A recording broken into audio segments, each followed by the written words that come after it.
April 5th, 2026, episode 630. This is episode 630. Let's go. Of course, I have a few things to share with you guys.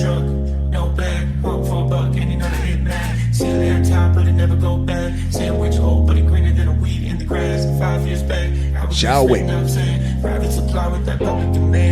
Why do you do this? When in a moment, couldn't see your behavior was toxic for me. Eternal optimist, I make the best of it. Couldn't see your behavior was toxic for me.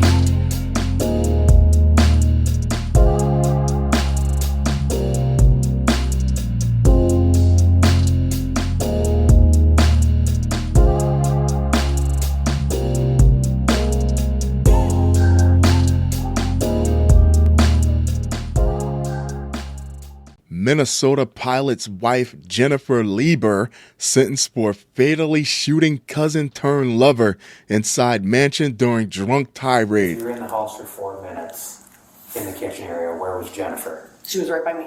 Okay, what were you guys talking about? It was 4 minutes. We didn't. She was like hysterical. I asked her for a drink and she like water, and she didn't have any. She was trying to give me her cup, and so I grabbed some ginger ale out of her fridge. It's probably sitting on the counter. What did she say then? She didn't. She's like, I think he's dead. A teaspoon of sugar makes the medicine go down, and a little bit of incest keeps it in the family.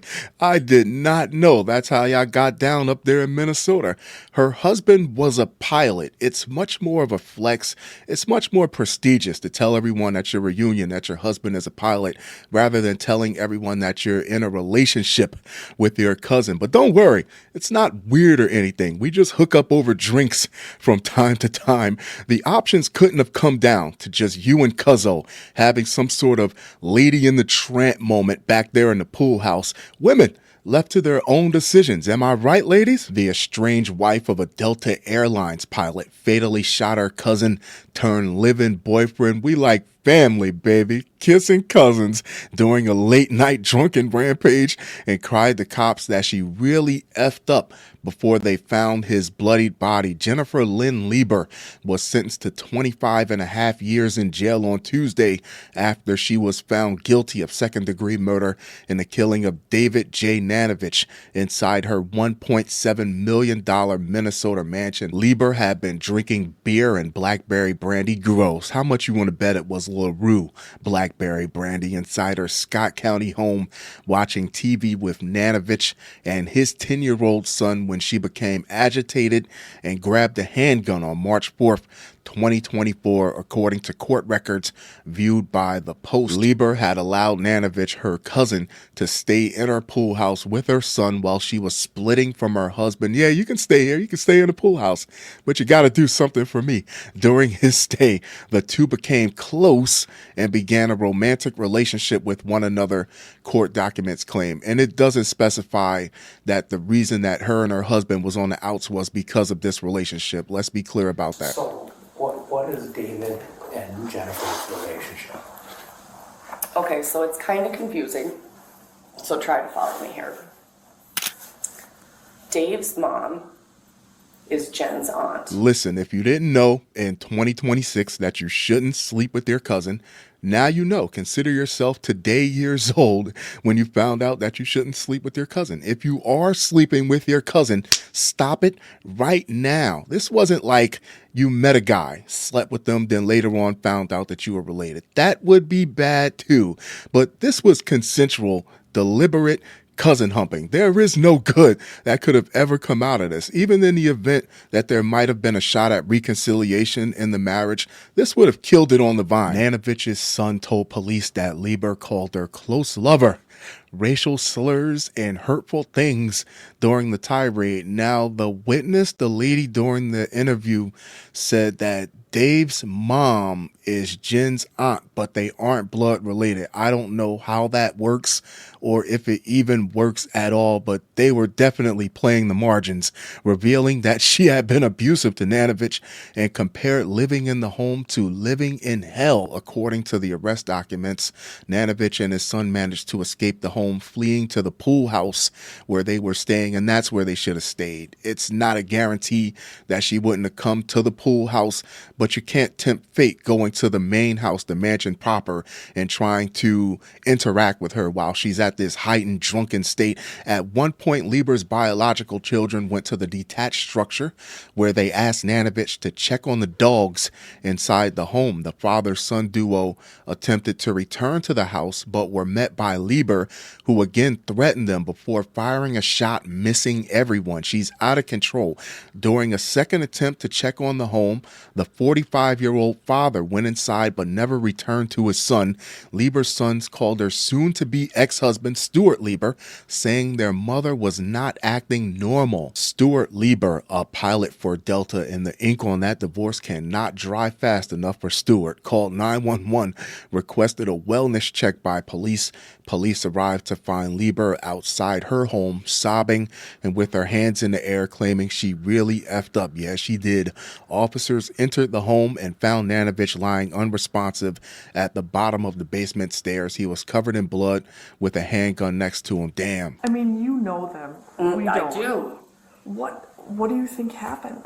I think exactly what Makes sense. it doesn't. I don't know. I don't know, I guess if someone's pointing a gun at you and you kick the gun, say I'm pointing a gun at you and you kick the gun, how do I get shot? I don't know. I honestly don't know. That's really. I don't know.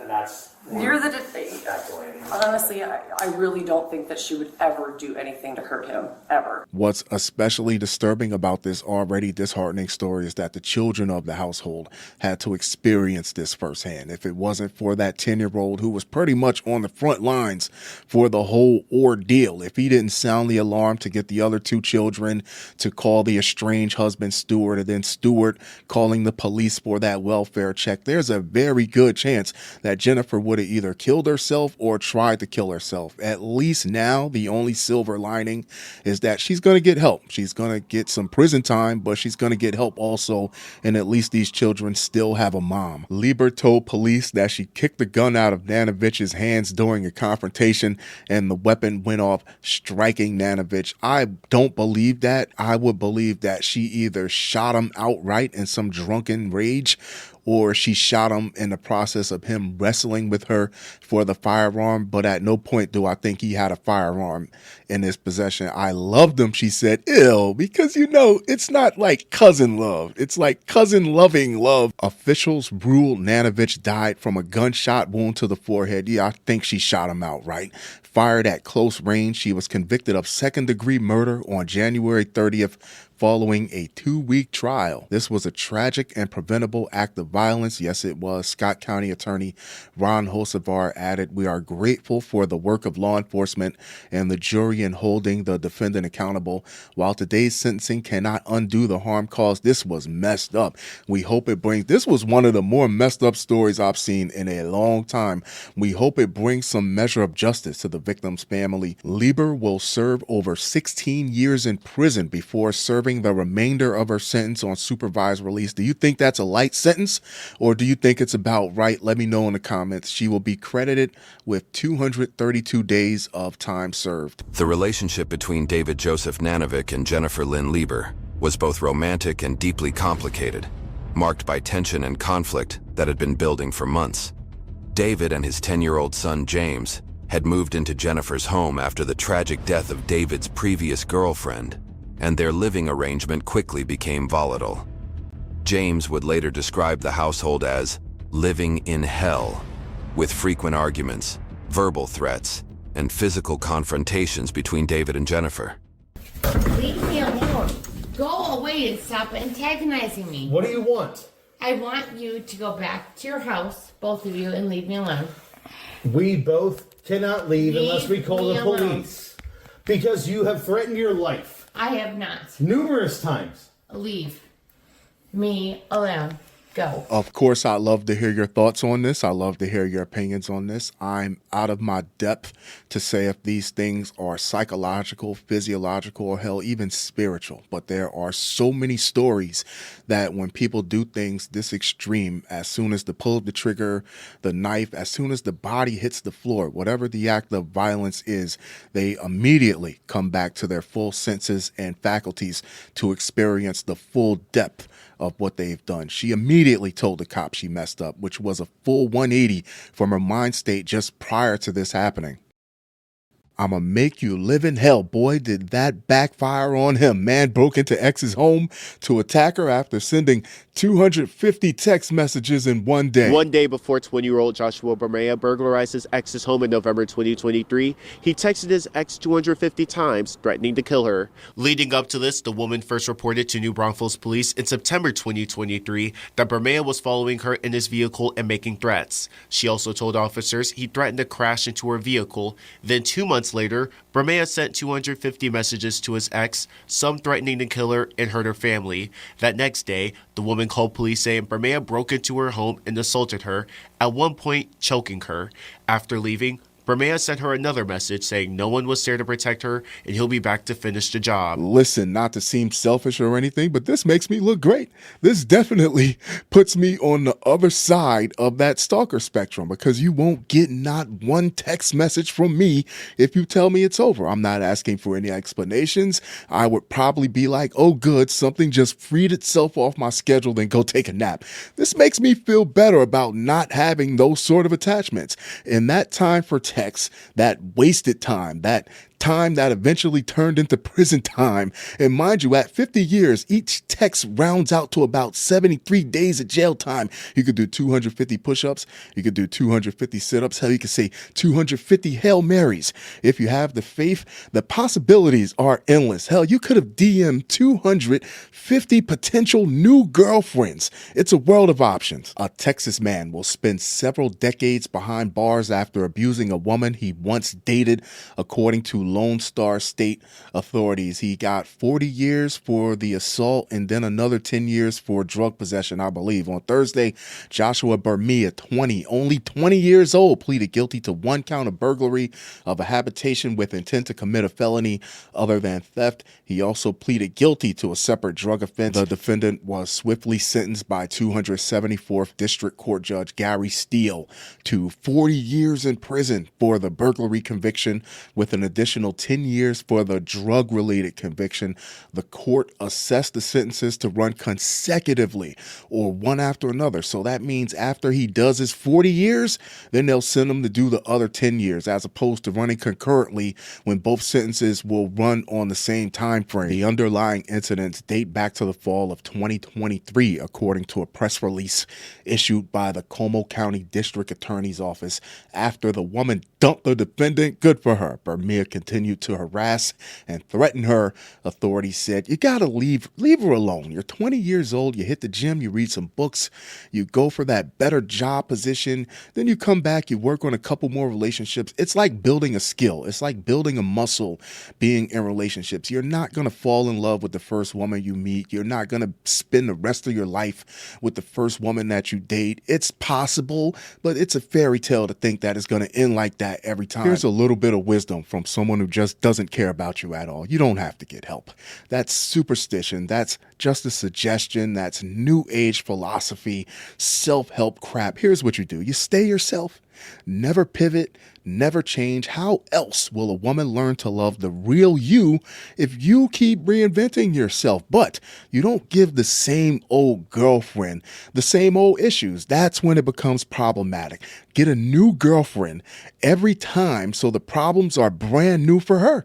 It's called a reset. You keep the problems fresh by changing the person that you're giving them to. On September 22nd, 2023, the victim told police Bermea followed her in his vehicle while he was calling her on the phone and threatening her. During this harassment, the since condemned man told the woman he was going to rear end her vehicle. Leave that girl alone. Don't you have something better to do than chase this woman around, driving and texting, driving and being on a heightened, agitated phone call? You're going to get into an accident. In one message, he said, I'm going to make you live in hell, which is very ironic because 50 years in jail seems like hell to me. And the abuse indeed continued on November 8th, 2023 through the course of just that one day in question. Bermea sent approximately 250 text messages to the victim. Is the day that long for you to do something like that? You know, they just weren't simple sentences. I love you. I miss you.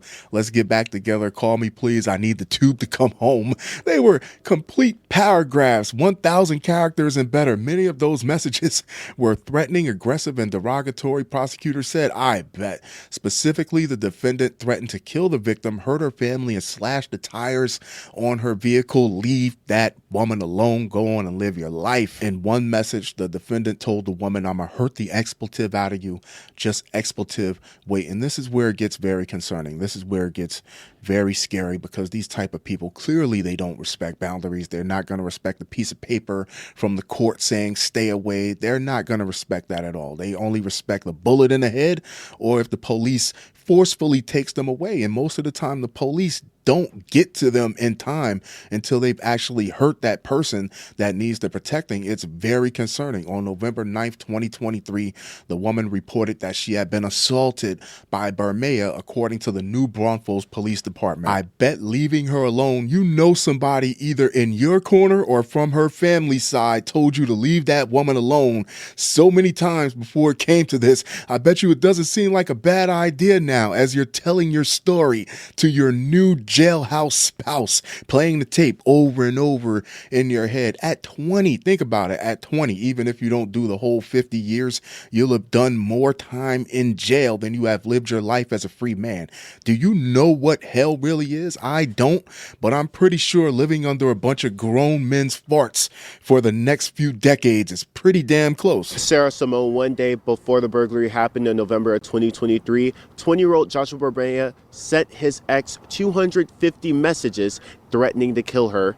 Now, leading up to all of this, the woman first reported to New Braunfels police in September 2023 that Bermea was following her in his vehicle making threats. The police also learned Bermea said he was going to crash into her vehicle. Then on November 8th, Bermea sent 250 messages to his ex. Some involved Bermea threatening to kill her and hurt her family. That next day, the woman called police saying Bermea broke into her home and assaulted her, at one point choking her. After leaving, Bermea sent her another message saying no one was there to protect her and he'll be back to finish the job. Bermea pleaded guilty to these crimes and will have to serve 50 years in prison, 40 for the burglary charge, and then 10 for drug possession. Bermea entered the victim's home without permission. The DA's office explained when she told him to leave, he took her phone, that's kidnapping, and began assaulting her. He slapped and backhanded her repeatedly, pushed her to the ground, and punched her in the body and legs. At one point, Bermea placed both hands around her neck and choked her, preventing her from breathing. You are out of pocket. You deserve every last day they gave you and then more. During the attack, Bermea hit the woman so hard that one of her ears began to ring and she briefly lost her hearing, law enforcement said. After the attack, Bermea dropped and broke the woman's phone. After leaving the scene of the crime, he sent the victim another message that read, I'll be back one night to finish. Where's your protector? He wasn't there. Nobody to protect you. You are expletive. Of course, I love to hear your thoughts on this. I love to hear your opinions on this. There you have it, kids. Joshua Bermea. If you have a hard time dealing with rejection, if you have a hard time getting dumped, you have a long life ahead of you. If you can't take these type of things happening to you, then you don't need to be in a relationship. You need to work on yourself before you talk about being with somebody. Fun show. The music for this episode is from Will B. Alexander. Get your music from Will B. Alexander. I'll leave the contact information down here at the bottom. If you're a producer and you would like to have your music featured on an episode of this podcast, reach out to me on any one of my socials. Don't forget to follow me on all my socials. Find me wherever you listen or watch your favorite podcast. I am there. That being said, I'm going to wrap this one up, but I'll be sure to talk to you guys very, very soon. Jusqu'à la prochaine. Wow.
Why do you do this?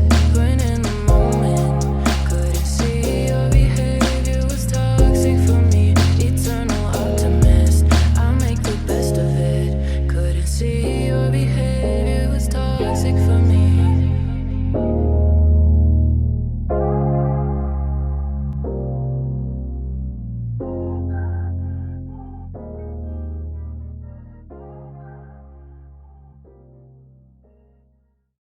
Little bit of incest, keep it in the family, huh? Teaspoon of sugar makes the medicine go down. Little bit of incest keeps it in the family. You want to believe people are better than this, and then this stuff happens.